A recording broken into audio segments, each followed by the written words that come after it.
So hi guys, how's it going? I'm George Taylor. I'm the founder of Gramersi.com. Today we are at the Great British Business Show 2021 at the Excel, and I've got with me someone I've been wanting to interview for quite a long time. It is Linda Plant. So Linda, I understand you're from Leeds originally. Exactly, good northern girl. I used to live in Leeds for quite a few years, and every time I go back there now, I always notice they just keep building more stuff all the time. It just keeps getting, more and more industrial, and it's really starting to become quite a fast-moving place. So I was going to ask, what are your thoughts on where it's moving in terms of a business city? Well, I think Leeds is fabulous. It's a fabulous business city. I'm from Leeds, and I now have quite a big property development there, and we do a lot of service apartments. The first Harvey Nichols outside London opened in Leeds. Leeds is great for shopping, great for restaurants, great for business. Get on the train. At the moment it's 2 hours 15 minutes. It's going to get quicker. I'm all for the north, and I think Leeds has got so much potential, as well as having, of course, a fantastic university. I understand your career started on the Gooseberry Market, so I guess it must be quite different back then to what it's like now.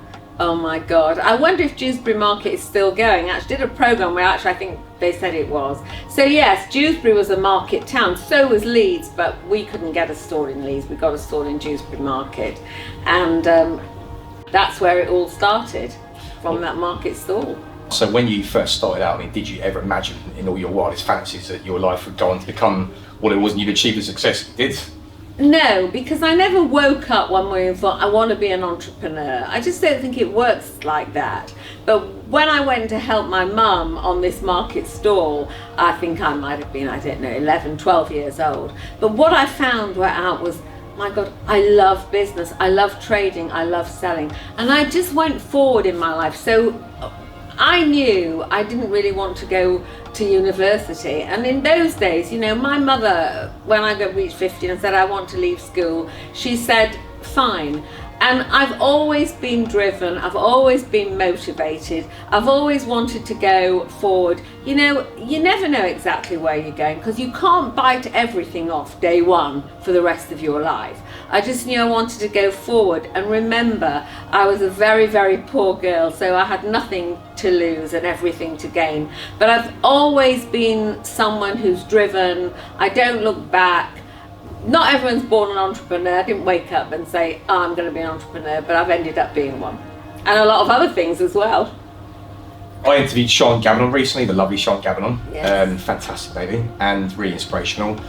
One of her missions was that she wanted to prove an old lecturer wrong from her younger years, that said you will not succeed in the fashion industry in Yorkshire, but you did move down south. I was going to ask why.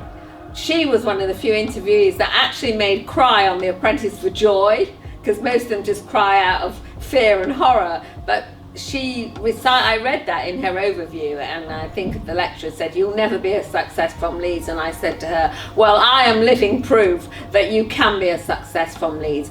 I moved to London because it wasn't really intentional. What I did was I opened a showroom in London. When I founded my knitwear business, I needed a base in London because I had so many London customers. I had one in Leeds, my head office, one in Manchester, and one in London. And I started to work in London 3 days a week. And I only really moved to London about 30 odd years ago. Actually, I was about to retire from the fashion business, but I felt working there 3 days a week and trains and everything else, and my personal life took a different turn, and it is really the personal side of my life that encouraged me to make the full-time move to London. You were one of the first women to head up a PLC. I was going to ask, what was that like? How did that feel for you at the time? Tell me about that experience. Well, when it was presented to me, I think Anita Roddick was one of the first, and she danced across the stock exchange, and I was approached and they said, would you like to float honeysuckle? Well, I didn't really fully understand, float. Well, I'd sold it, I'd bought it back, I'd built an electronics business, so I thought, well, okay, let's float. And what was it like? Well, what was quite interesting was I came into meeting a lot of white collar, gentlemen, highly educated, and they would ask me, well, Linda, what is the secret of your success, and how did you really get started? And I just give them a plain old answer. You know, I started life off as a market trader. There's not a lot of a better education. If you want to be a trader yourself, those market stalls teach you many things you can't learn in a university. And I say that today, and you know, that's why, as I said, I've been asked to speak. I have spoken for the Times. I've been asked to speak at Cambridge because my education is a different education. So that gets into Lord Sugar.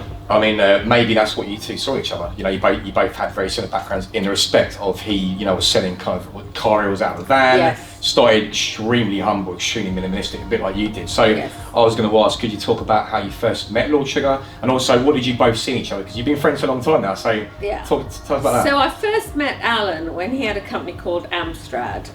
I met him in Korea, in Hong Kong, when I had my company Honeysuckle. And I wouldn't say, although we weren't socially friendly, but we were always together at the same time, and that kind of respect and relationship grew, and I knew him for many years. Alan has a home in America, and I have a home in America, and so through the years I've been friendly with him, and then he's quite friendly with my son who lives there, and he called me up one day and he said, I'm looking for an interviewer for the Final Five. I want someone who can dig deep, expose weaknesses. And I think the thing that Alan can relate to is, I'm a trader like Alan. I started from nothing like Alan. And if I'm going to look to someone who he's going to invest in, I know the things he's looking for, because it would be the same things as I'm looking for. Our journeys are not that dissimilar. And I think that's where the relationship is good, because I can relate to him and I know straight away. Not even just, you know, the business plan might be great, but can this person work with him as well? Because that's important. I know who he can and can't work with, or a pretty good idea. So I think that's what he likes. He likes people, you know, who, certainly from me, someone who could relate to what he's looking for. So let's move on to children. I know you've got 3 boys. Obviously, you spoke about one. One of the biggest debates out there, and I'm sure you've heard this one a few million times, is the whole concept of, well, obviously, if you're born into wealth, that must instantly mean you're going to end up this way. And obviously, that's not true, and that's a complete lie. But I was just going to ask for what advice would you give to any business owners right now that are maybe just about to hit their first big success, or they've just become that successful, and I think, you know, the one thing they want to do is they want to pass on those values, those morals, that humbleness, that groundness to their children. Well, I think good values is something that's very, very important in life, and it doesn't necessarily come with wealth. But of course, if you have acquired wealth, it's very important. And I think what's important is, perhaps, you know, I certainly indulged my children more than I was indulged, because there was nothing to indulge me with. So they did not grow up with quite the same situation as I did, so they're not going to have that same hunger. But what I did try to instill in them, and I think what I've been successful at, is good values, appreciating what you've got, don't take anything for granted. And of course, if their growing up life was more affluent than mine, that's to be expected. But, you know, what I do believe is, as long as they understand and recognise what's important in life, and also not just give everything on a plate, just know that you've got to make you've got to make your own way. And my boys, I'm lucky because, and I speak about this a lot, especially to women, you know, who feel, can I do a business? Will it jeopardize my relationship with my children? You know, guilt. And I go, you know, what's really important is it's not quantity, it's quality. And you can have a business and you can be a mother, and a successful mother. And I think I'm living proof of that, because I have got 3 well-grounded sons who love and respect me, and I wasn't the mum picking them up every day from school. And yeah, they were indulged, but they had to know the value of money. You've recently launched the Academy. Obviously, that's why you're here today. You're here today, you're exhibiting, you've just done a talk, which is obviously massively successful. You've had all these people turn up to your stand after. So I guess the question I've got to you is, firstly, what is it? Yeah. Secondly, why are you doing it? And also, why now? In the pandemic, I decided to write a business course. I wanted to do this for a while, but my business course is like, I think, no other business course. There's no graphs, there's no charts. It's the straight, true grit of business. And in every chapter, I give an anecdote of how I've used what I'm teaching in my own personal life, and I start from how to get an idea to right through everything. And I thought, well, I've got something to offer there. And then what happened was, you know, we had the pandemic, and I went on television a little bit. I started doing about critiquing people's CVs, and I work for the Apprentice Trust, and I give talks. And they asked me, they said, Linda, you're very inspirational, which I'm really happy that I am. And they said, if we get half a dozen of our top junior entrepreneurs, would you pick a winner and would you mentor them?